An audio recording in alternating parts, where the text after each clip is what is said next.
എന്നെ ഒന്ന് കടല് കാണിച്ചു തരുമോ?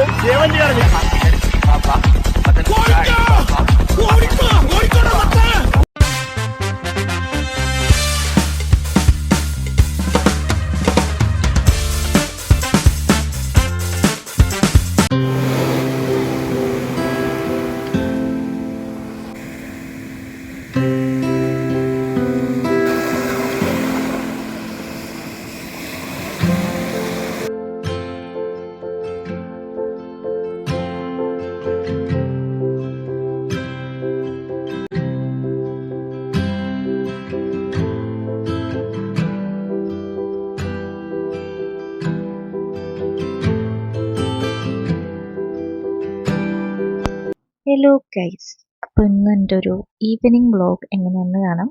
അപ്പോൾ വൈകിട്ടൊന്ന് ബീച്ചിലൊക്കെ പോയി ഞാൻ തിരിച്ച് വീട്ടിലെത്തിയപ്പം അമ്മ എന്നോട് ചെമ്മീൻ റോസ്റ്റ് ഉണ്ടാക്കുമെന്ന് ചോദിച്ചു. ഞാൻ പിന്നെ വേണ്ടെന്ന് പറഞ്ഞില്ല, അടുക്കളയിൽ കയറി. അപ്പോൾ എൻ്റെ ഒരു കുക്കിംഗ് പരിപാടികൾ എങ്ങനെയെന്ന് നമുക്കൊന്ന് കാണാം.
നോക്കൂലേ?